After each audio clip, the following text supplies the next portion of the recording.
Hello, and welcome back to another Rise of Empires Ice and Fire video with me, Mr. Gill. Thank you so much for all of your previous views, likes, comments, suggestions, subscriptions, and all of that jazz. Really appreciate it, guys. Let's keep up the good work. Click the like, subscribe if you can, and we'll grow together. Ladies and gentlemen, today we're going to be doing new tips.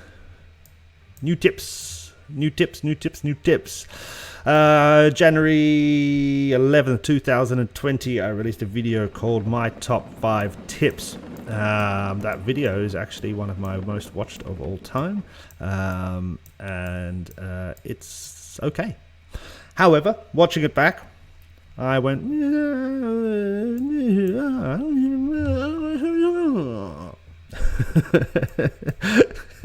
Sorry. That was a funny sound. Watching it back, I was kind of like, if I was doing this now, 6 months later, is there anything else that I would change or say differently? And I think there is. So, very briefly, last time in my old top 5, released in January, number 5 was spend all the gems you have. Number 4 was save all of your recruitment tickets for a Thursday. Number 3 was kill as many wights or monsters on the map. Number 2 was talk to people in your alliance and make friends and teamwork. And number 1 was research zone commemoration. All very good tips. However, let's look at it again and let's kind of refresh or revisit Mr. Gill's top 5 tips. Are you ready? Let's do it. We're going to start at number 5. We're going to go to number 1. Number 5. Plan your week. I get an enormous amount of questions, people saying, why can't I achieve the same scores that somebody else in my alliance has achieved? You know, they're getting 10 million out of gathering resources. I'm only getting 6 million. There might be many reasons for that, but I bet you one of the reasons is that person has planned. If you have a gathering resource day coming up, which is usually Mondays, make sure you send your legions out the day before. Do not wait until Monday morning to start the gathering. Send them out, midday on Sunday, or middle of the day of game day on Sunday, so that when you log in after reset on Monday morning, they will have been already gathering for almost 12 hours, and then you can decide whether to pull them back or not, use your tickets to increase the score, etc., and that still then gives you a whole other day, that day of Monday, in order to send them out gathering again and try to achieve higher points. Just deciding on the Monday to get them going and waiting until right at the last minute Monday, before reset on Tuesday to bring them back, you're wasting time. Basically, you're wasting a lot of time. It's the same when it comes to, say, upgrading buildings on a Tuesday. Start those buildings early. Get them going as early as you can. I have buildings now, I believe. I started all of these yesterday, and they will finish up today. Oh, this one I just started recently, actually. But I started those 2 yesterday, and they will finish up today. And so at some point today, I will find a good hourly challenge, and then I will use 100% Clash of Province ticket, and I will speed these all up, finish them up, and hopefully complete an hourly challenge as well as complete a lot of chests in the Clash of Province. Same thing on a Wednesday. I have some research now going on that's going to finish tomorrow, I believe, I hope. 23 hours, yes, so that'll be tomorrow. I actually started that on Sunday morning. It's quite a big research. Again, planning so that it would finish on Wednesday, and then I could achieve lots of good points from that. Obviously Thursday, save your tickets if you are saving your tickets. We're currently experimenting with whether or not it's better to save your tickets or not, but it is still one of the best days to use, especially your blue and purple tickets. Maybe it could be different for your orange, but definitely your blue and purple. All of your experience you should be saving up for Thursdays. Friday, you should be hopefully have made quite a few training speed ups during that week, because you've hit a few of these targets, and then you should be able to do a lot of troop training, etc. So it's all about planning. So my number 5 tip is to plan out your week. Think about what you want to achieve, and it could just be, I want to get to the 3rd chest in Clash of Province every day, and I want to complete 1 hourly challenge every day. Okay, and then think about it. As I've said before, you can look up a list of the hourly challenges on the website appgamer.com. If you just search Rise of Empires hourly challenges on Google, that should come up number 1, and you can have a look there. There's also multiple Excel spreadsheets floating around the world, and I'm sure you could find one of those. But yeah, plan it out. You know, have a good think. I usually do on Sundays. I have a good think about what I want to achieve for the week. What I have a look through all of my inventory. I have a look at my speed ups. I have a look at my gems, and I'm like, okay, I think I can get this and this done, and this should be able to get me this, and that should be able to get me that. And sometimes you have to sacrifice. I know this week I did an enormous amount of research on the last Wednesday. This week I've got less speed ups for research, so I probably won't be doing that many. I'm probably just going to go for some big ones as opposed to lots of little ones. This is what I was trying to do last week. Number 5 tip. Plan, plan, plan. Think ahead, yeah? It is a very systematic game.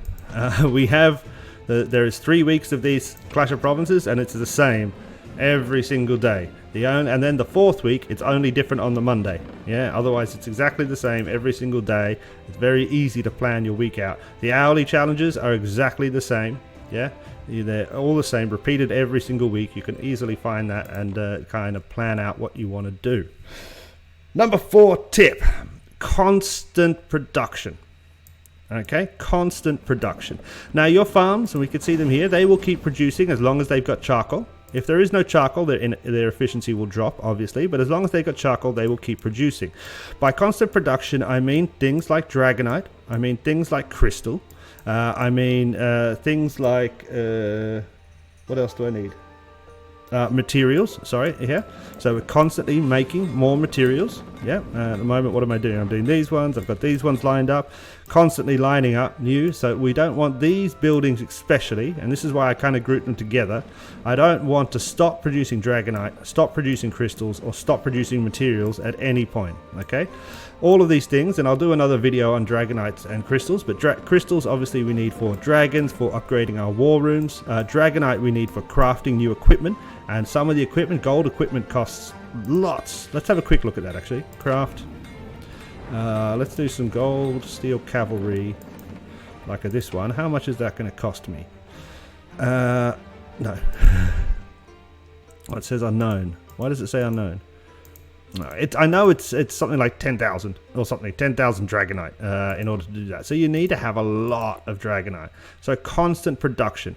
Make sure your charcoal is there so that your farms are producing as much as possible, and then make sure that your blacksmith, your Dragonite workshop, and your crystal workshop are constantly doing stuff. Yeah, I know it sounds a little bit expensive. You don't have to necessarily make as many crystals as I'm making each day, but don't just save your money up here. If you've got a little bit of cash, pop it into the crystal or the Dragonite workshops and get it going. Yeah, really, really important. And as you get into higher levels that become easier and easier, you'll have more spare cash to be able to do that as often as you possibly can. Number 3. Donate, donate, donate. Okay, so when you start the game, we start, in a single player, and then you join the alliance, and then there's Clash of Provinces, and then there's Reign of Chaos. Now, Reign of Chaos is obviously the kind of big set piece in the middle of the game. There are 4 seasons of it. They roughly take 2 months each, so we're talking about 8 months' time, not including the kind of cooldown periods in the middle, which is probably another, almost talking a year is spent doing Reign of Chaos. Now, Reign of Chaos is very important. It's a very fun event, lots of tactics, and it's a great teamwork event, but what it requires is enormous amounts of stones. The more stones your alliance has, the easier it's going to be to build certain alliance centers, to place rally points, to move garrison bases around, etc., etc. The more stones you donate, the higher your personal contribution points will be. Okay, each 100 stones, it's 0.1, so 100 stones is worth 1 point, I think. Yeah, that's pretty much it. So if you're going to donate 100,000 stones, that should give you 10,000 points, I think. No, or 1,000 points. No, that's going to give you 10,000. It's 1 to 10, whatever it is. So it's really, really important to donate, and that is constantly donating to Alliance technology every day. Now, there's obviously 2 ways to do this, and we've looked at these before. You can either go with a standard way, which is through here, bang, into the technology section, and then we can see the tree here with everything closed off. Yeah, so we can't donate to this one because it is closed off, but we can donate to the ones here that are open. Yep, this is going to cost 5,000 of that. Fantastic, and we get certain amounts of points for it. Excellent, excellent, excellent. The other way is obviously to donate through the open tree, which you can find if you come down here and click this bit, technology. Bang. bang, bang, takes a bit longer. Everything here is then open, and by donating to these down at the end, I receive more points for my, I have to donate more resources, obviously, but I do receive more points. Now, your alliance might have rules about this. Obviously, by doing it this way, we're screwing with the tech tree. Where this is not going to be able to be opened up because the rest of these things have to be opened up before this one can be done. You can see here, we've actually finished this one, but we cannot activate it because we have to research all of these things first. So it will screw with your tech tree, and it'll depend on your alliance and what your alliance leaders have decided about where you should be donating. So make sure you check and follow the rules within your alliance. We do it this way because we care more about stones than a 2% buff on cavalry, etc. We need stones. Stones are important. And as we can see here, not there, but as we can see here, I should have at least a few stones. 75,000 stones. And the Reign of Chaos for me, Season 4 will start in the next week or so. That's going to be really good. Hopefully I should have 100,000 by that time. So donate. It is also really, really handy if you need a quick gather bonus. They are sold here. If you need quick teleport, all this kind of stuff, you should be able to build up millions and millions of points quite easily. And this is a useful store to have, and it helps the alliance massively. Number 2 tip. Now, I guess this is for any castle below level 23. Yeah, or 22, 23. You probably should have already done this. But you've got to max your courage medals. Okay, courage medals are seriously important in order for research. And if you are anything below level 22 and you are not focused on getting as many courage medals as possible, I implore you to refocus on courage medals. Now, where do you get courage medals? 3 places. You get courage medals from completing certain chests in the Clash of Provinces, and we can have that look and see that here. Let's just go into this menu here. This will show us easier. Okay, is there any courage medals? Yep, courage medals. Get 80 there on the second chest.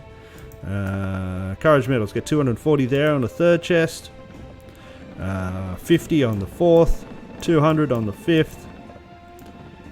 350 on the 6th, 120 on the 7th, 270 on the 8th, and a whopping 500 on the 9th chest. So that's a really, really good place to get them, and that's where you're going to get the majority of your courage medals.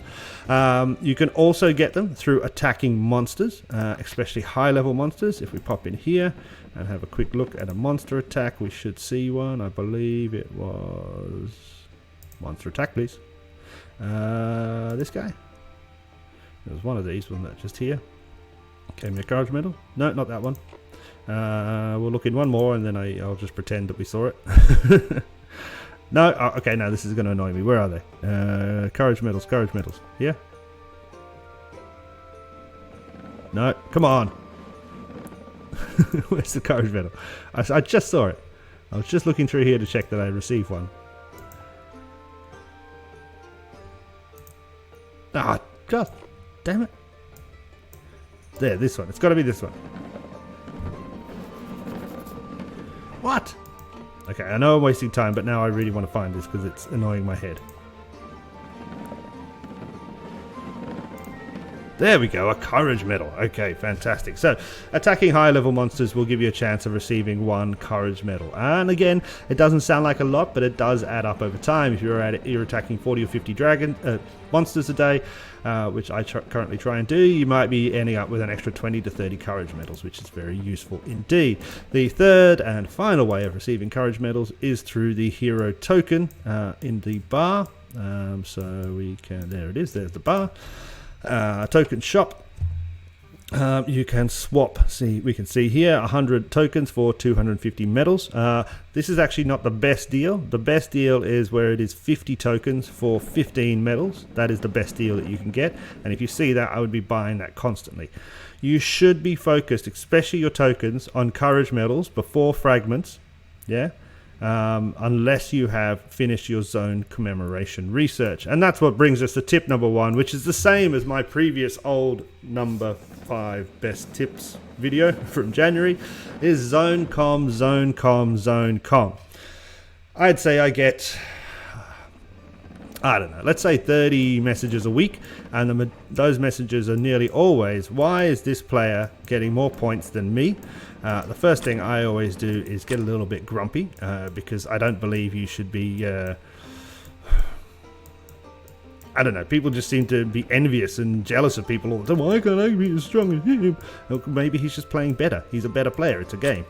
That's just how it works.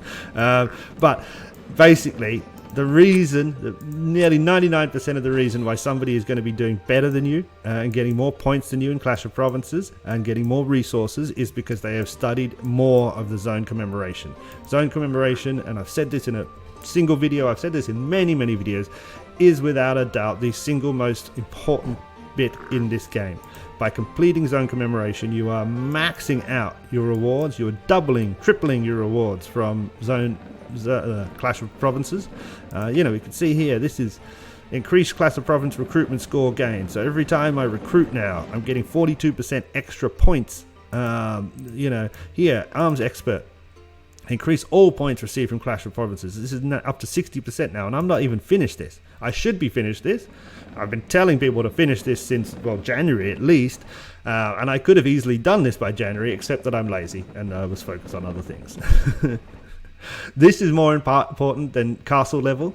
This is easily the most important thing in the game. Any good player, any strong player that you look up to in the game, that you are envious of, or in any way think, wow, look at them, I want to be as strong as them one day, they have finished this. This is the most important bit in the game, and I cannot stress enough, as soon as this appears in your research tree, and it will only appear once the Clash of Provinces has started in your state, as soon as this appears, you should be maxing your courage medals, tip number 4, and putting them into this research as much as possible. On a quick side note, to complete zone commemoration, you do need to also complete improved medical facilities, so keep an eye on that one as well. Yeah, so basically on a Wednesday and during the week, I kind of focus on these two only, improved medical facilities and zone com. And literally in the last, I would say 6 days is when I focused. I went, all right, let's get this done. I've been putting it off for too long. And in 6 days, I've risen this from 87% to 94%.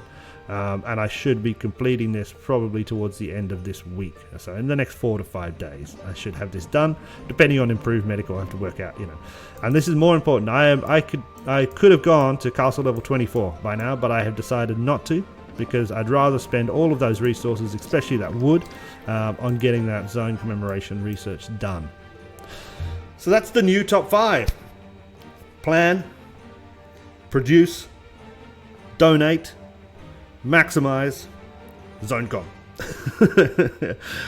I really tried hard to get the 5th one to kind of be a single word as well. Plan, produce, donate, maximize.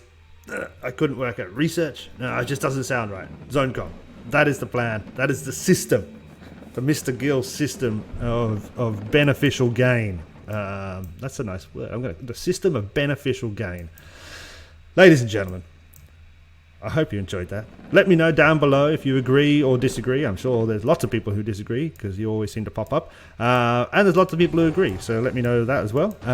Thank you once again. If you've enjoyed this video, please click the like. It massively helps the channel. You cannot imagine how much just one little tick on that like button helps the YouTube algorithm say, Mr. Gill is good. Let's make him more famous. And subscribe if you can. I will catch you again in the next one. Cheers. Bye.